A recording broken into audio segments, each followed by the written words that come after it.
All right, hi everybody. Welcome to Kindred Skulls. My name's Matt Freese. I'm here with my co-host Nick Olson. We're here on this, and I'm gonna say this because it's a legal tampering window, and anything can happen in the interim. It's about 8 a.m.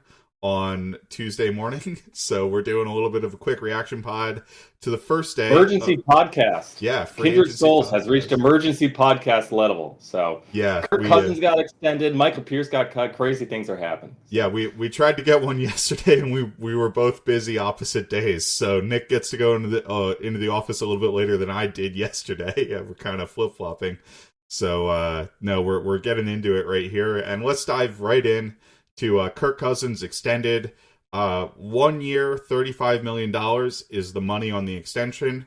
Obviously, the big difference is the cap savings that come from that. We saved about $14 million, a little bit under $14 million on the cap this year. His projected cap hits for the next 3 years are $31.4 million this coming season, 2022. $36.25 million. Sorry, I'm doing this off the top of my head. In 2023. And then technically the way the contract works, he has $6.25 million cap hits penciled in for 2025 and 2024 and 2025. But with the way void years work, if the contract were to void, that's $12.5 million that hits in 2024. That's just the way void years function. The cap accelerates once that contract is actually officially voided, just as if you were to cut a player. Obviously, if they do another extension next year or something like that, that cap math changes a little bit, but that's as it stands right now. So it saves the Vikings about $14 million in cap space. Remember, he was owed $45 million. It gets them very close to being under the cap, and concurrently with another move, which is the Michael Pierce cut, I believe it actually gets them under the cap, because even though they have a contract for Harrison Phillips, it's 3 years, like $6.5 million per year or something like that, 18.5 million total or 19.5 million total. It is actually, I think there was signing bonus in there. So with those two, Michael Pierce saved like $6.5 million. So with those two moves, they're under the cap as we speak, I believe.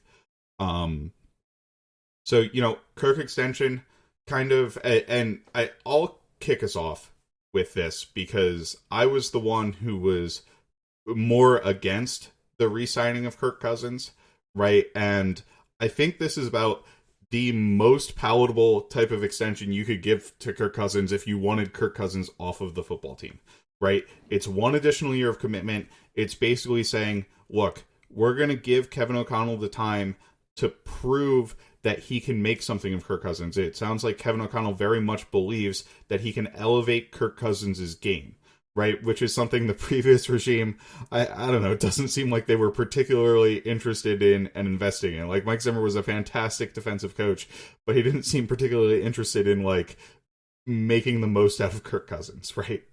So, it's going to be a different dynamic in that room, and it definitely helps the Vikings out this year, right? The theory, in my mind, was kind of, okay, you can take the big cap hit this year, or you can trade him for future draft picks, but you can use this as a cap resetting year. This does push that out a little bit into the future, but the $36 million cap hit next year isn't so bad, especially when you compare it to the $45 million he was going to get, and that he's making $35 million anyway, so you can expect a cap hit in that range. The $12.5 million dead cap 2 years out in the future, when the cap's going to be like $40 million higher, I don't really care about. So in terms of those two things, it kind of gives you the ability to make a decision next season. And with one of the things with the deal I should mention is they added the no trade clause. With the addition of that no trade clause, it makes it a little bit harder to move on from Kirk in terms of like via trade or something. He would have to prove anywhere that we wanted to send him, but it also gives you the opportunity to do like an Alex Smith, Patrick Mahomes year, or like a Trey Lance, Jimmy Garoppolo year or something like that, where you have the guy on the roster, you can still be a competitive team, and you just get him a year of experience in the wings if that's the way you want to go. Because I think we're going to know really quickly whether or not Kevin O'Connell is going to be able to unlock something in Kirk's game that takes him to another level, or he's just not going to be able to do that. Now, that comes with a caveat is sometimes these things take time, like Aaron Rodgers in Green Bay. Under Matt LaFleur, that took a year to flourish, but, it is what it is. So thoughts on Kirk Cousins extension, Nick? Yeah, I think you put it the right way when you said this was probably the most palatable extension we were going to get from him. This wasn't like a 5 year, $45 million a year extension. This isn't, we're living with Kirk forever. It's literally just one additional year. I think they have good optionality to move on from him next year if they want to. But this way, they allow themselves to give themselves 1 year. Kevin O'Connell, Kirk Cousins. I mean, that was the whole pitch. Like last time Kirk Cousins was in a McVay system, he was like a mediocre quarterback. It was when he was just starting out, 2016. He's gotten a lot better since then, but back in 2016, he was a mediocre quarterback. But with Sean McVay as his offensive coordinator and Kevin O'Connell, he was with that system, he had, I think, the fifth best EPA per play in the league. So, the McVay system elevates mediocre quarterbacks like McVay, like Jimmy Garoppolo, like first year Kirk Cousins. But now Kirk Cousins is a substantially better quarterback. He's posted top 10 PFF grades each of the last 3 years. He was top 5 in, I think, this year or the year before. So he's a really good quarterback. And now if you're elevating that style of player with Justin Jefferson, Adam Thielen, KJ Osborne, Irv Smith Jr., Dalvin Cook, you could get a much, much better offense out of it. So that's the pitch. You just got to give it a year to see if Kevin O'Connell is it's one thing if he blows them away in interviews. It's another thing if he can actually make it happen. So I like giving it 1 year. I like that the new money is only $35 million a year. That's honestly not that much. I know it sounds like a crazy amount, but that's not the market rate for quarterbacks anymore. The market rate is more than that. Aaron Rodgers is getting reportedly $50 million a year. That's almost, 50% more than $35 million? Patrick Mahomes, Josh Allen are 45, 43. Deshaun Watson's still at 40, and that was a while ago. Russell Wilson is about to get an extension. Joe Burrow is about to get an extension. These guys are all going to come in well above the $35 million a year mark. Well, there's a lot of other guys. Lamar Jackson potentially.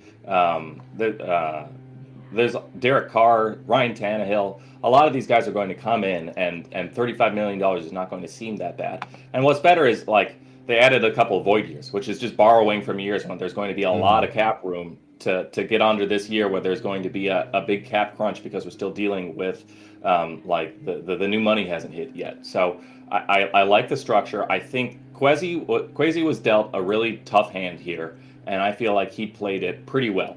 I think the best case scenario for everybody would have been somebody came in and offered 2 first rounders for Kirk because they were desperate. But I think reading between the lines, I think it's kind of obvious nobody gave that much draft capital.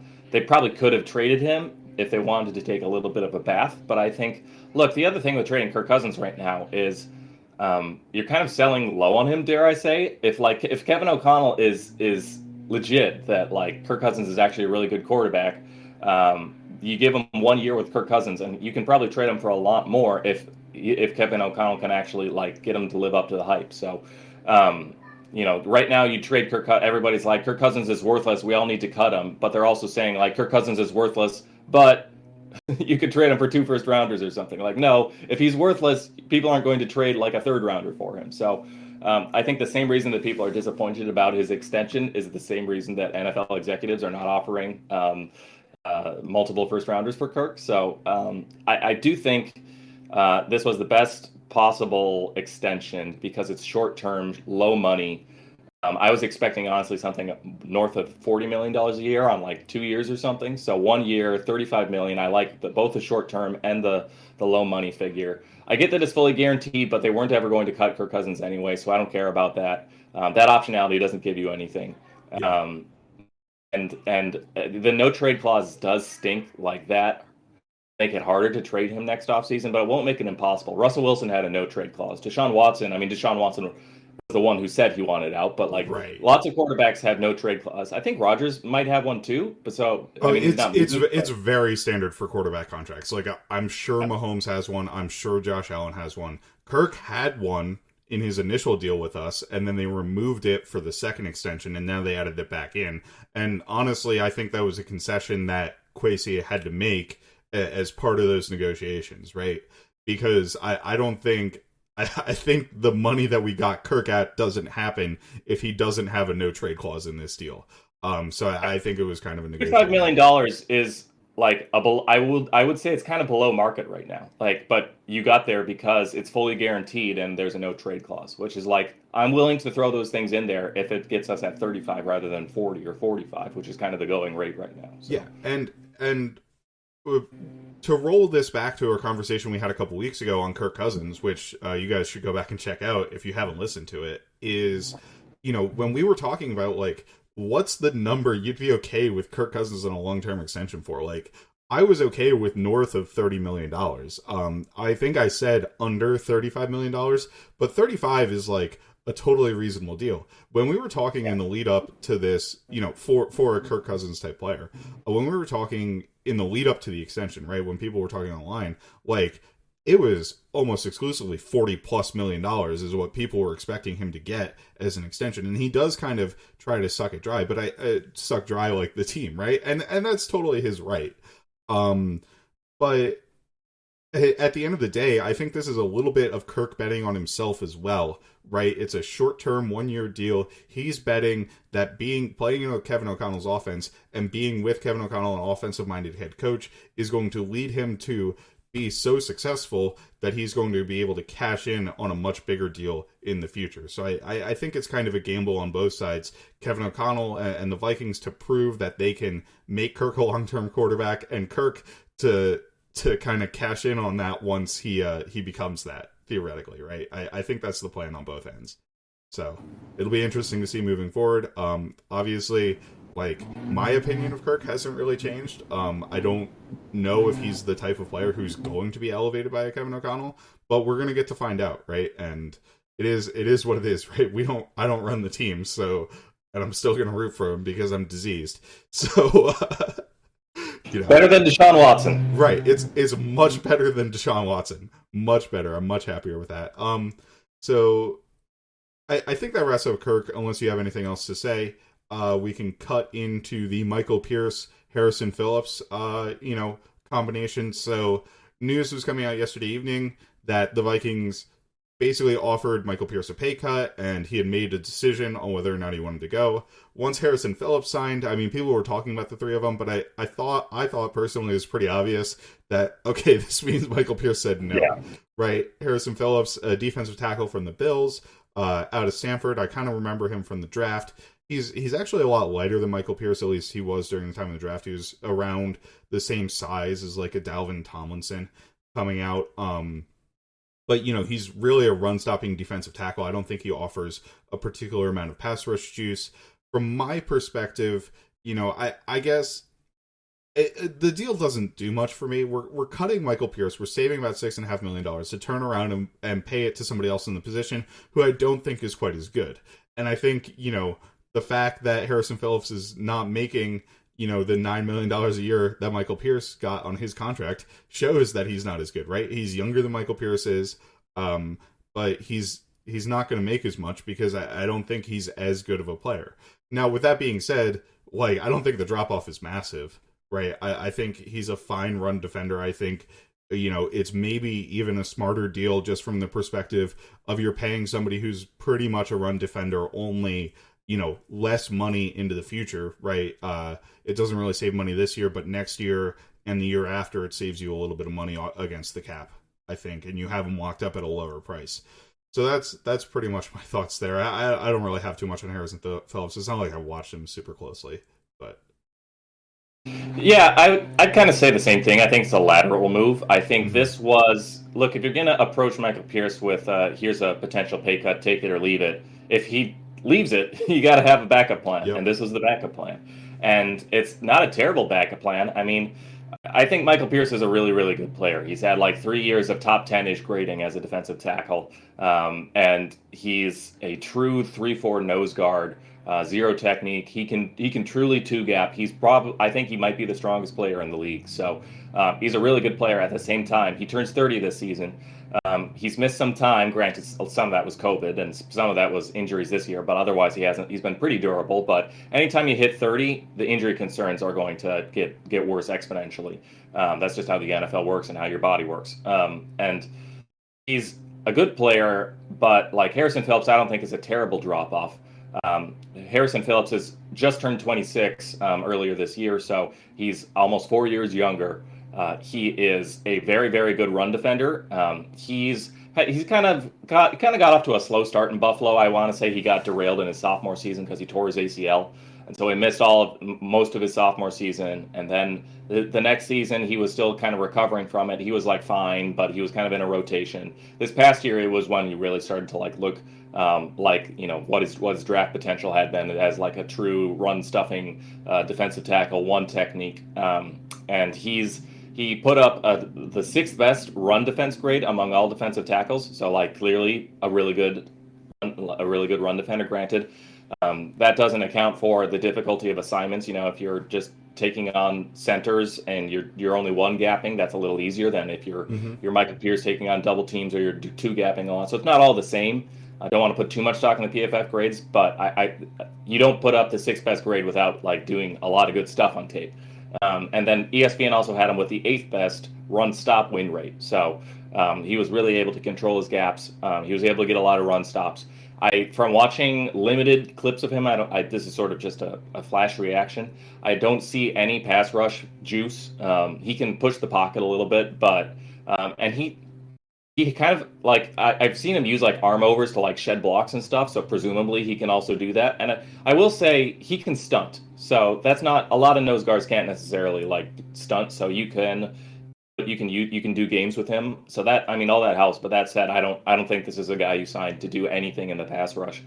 I think this is a guy to eat up nose tackles. I do think he's really good stacking and like peeking around between gaps and disengaging. So that's kind of what you need if you're going to be running like the very in vogue gap and a half, Brandon Staley, Vic Fangio type of defense where you put in lighter boxes. I don't think Phillips can two gap. I mean, he's only 309 pounds he's listed at, so he's not really somebody. I mean, that's 40 pounds lighter than Michael Pierce, so, or 30 pounds lighter than Michael Pierce. So that's a substantial difference.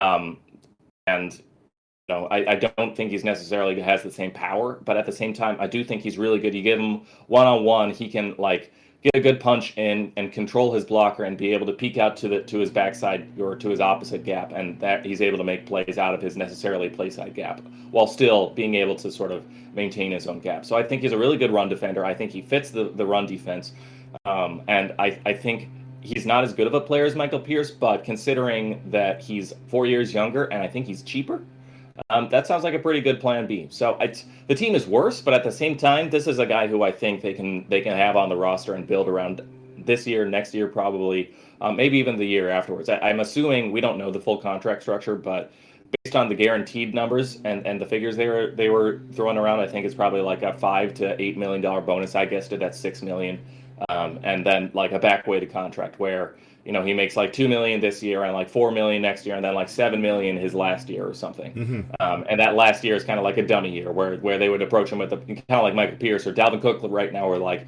it looks like a lot of money, but in reality he's probably going to be making $5 million the first 2 years, and we'll see about if he plays the third year. So the money is pretty darn good. His cap hit this year I think will be under $5 million.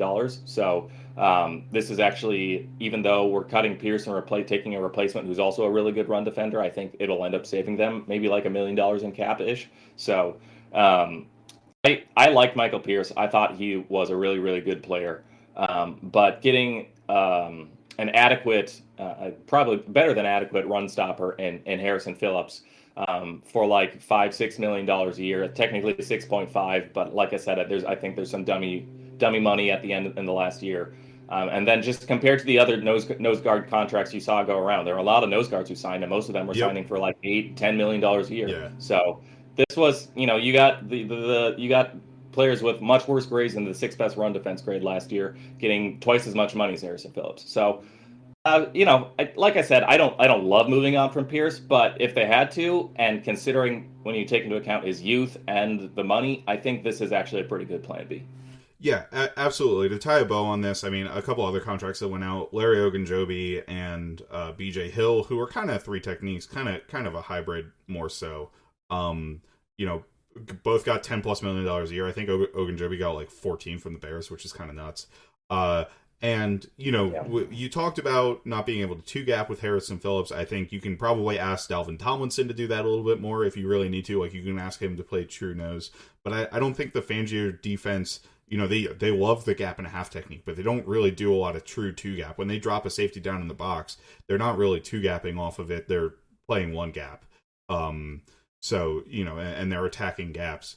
But and this could be at the end of the day a coaching staff decision, right? We changed our coaching staff. Maybe they really like Harrison Phillips, what they've seen from his ability to gap and a half, which you talked about, like his ability to peak and shed and do that sort of stuff, which is really necessary. And they weren't as excited about Michael Pierce in that role. So, I think it's a reasonable lateral move that doesn't make me upset. Like, I don't necessarily love moving on from Michael Pierce. It's maybe not the decision I would have made in that role, but it's not like it doesn't really move the needle too much in either direction for me. So that's kind of where we're at. And then the last topic we wanted to hit on real quick before we're getting out of here is, kind of the frenzy that happened in the first day. We had the Jaguars handing out money just absolutely everywhere, right? But the critical positions for us, looking at this, were the interior offensive line and the cornerback position, right? Your two top corners that we talked about, J.C. Jackson and Carlton Davis, are off the market.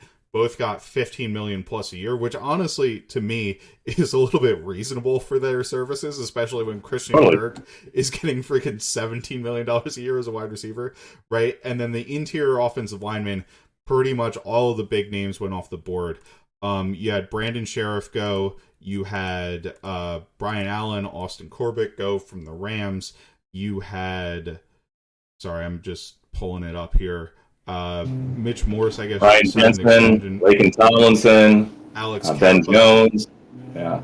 Alex Kappa. So it's like all of the top guys on the market went. The Vikings, if they want to get in on it, are going to have to do a little bargain basement hunting. Personally, I don't, at the deals these guys sign, and this seems to happen every year, right? We talked about even Nick Easton getting like $6 million a year a couple years ago. If you remember when Matt Khalil got like $11 million a year from the Panthers for like absolutely no reason, that was absurd.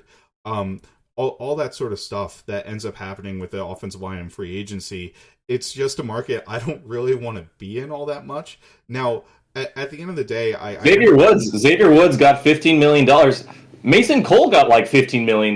Like, yeah. Mason Cole, the guy we traded like a conditional sixth round or a compensatory sixth round pick for, like the number 200 pick, so he could make like $1 million and be like a roster bubble guy. Signed a 3-year, like $12 million deal with the Steelers. It's like crazy money. So Xavier Woods, I like Mason Cole, but not for that money. He signed a vet min contract. Like, Xavier Woods signed a vet min contract, and he's getting $15 million a year. Now, great for, or not $5 million a year, but great for him, and great for those guys.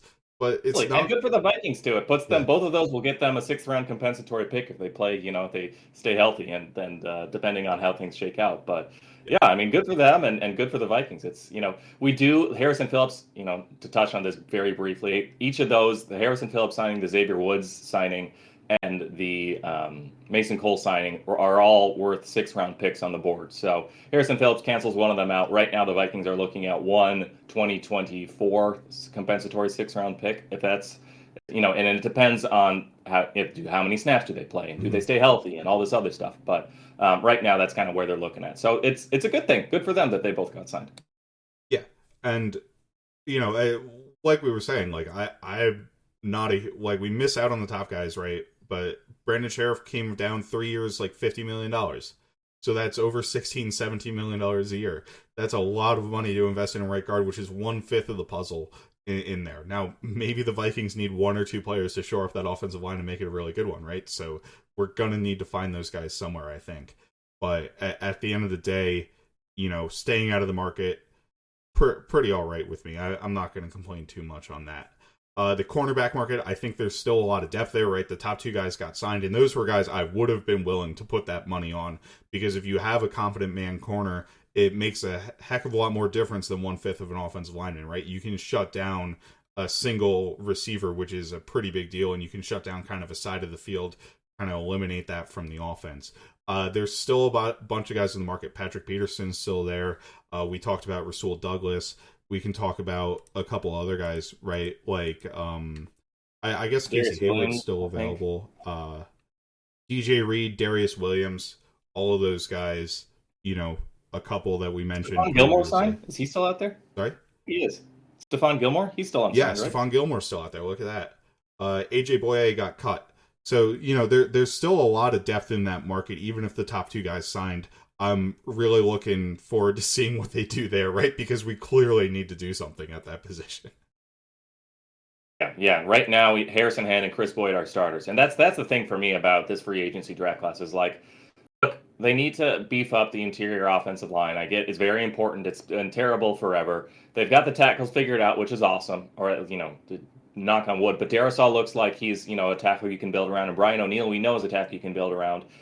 Cleveland is okay, and Bradbury for now is if Bradbury has a better guard around him, the offensive line looks pretty good. But right now it's Oli Udoh, and maybe we'll get something from Wyatt Davis. That said, like Wyatt Davis was supposed to be like a fine offensive lineman coming in, and he came in with weight issues. So if he gets those under control, he has a chance to be a solid guard. We've got like a decent answer there. If not, Oli Udoh was like not a terrible guard. I mean, I'm not sure I would say he was completely starting level, but he was bad, probably, but he wasn't unconscionably terrible like Drew Samia was. He wasn't. He was Dozier level, arguably, but he was not. Samia. Who are some of the? He was not Drew Samia level. There we go. Lots of recent Vikings history has given us gradations here. So, and look, like Oli Udoh is still really young, and to be honest, he's improving tremendously. So if he continues that trajectory. Look, I'm a lot less worried about Oli Udoh starting on the Vikings roster and how many games that's going to cost us than Chris Boyd starting on the Vikings roster or Harrison Hand. Those are our corners right now. Troy Dye is one of our linebackers. Those things worry me. Even DJ Wanham, those are positions that the Vikings need to upgrade that I would put as a priority. As much as I would love to see Kirk Cousins be able to sit back there and just have all day. I think the rest of this. The defense especially, like you need to upgrade those positions if you want to do anything next year with the Vikings. So you can't have Chris Boyd out there. He's going to lose you a lot more games than Oli Udoh would. So yeah. So actually, let's wrap this up with, you mentioned DJ Wanham, you mentioned the edge rusher position.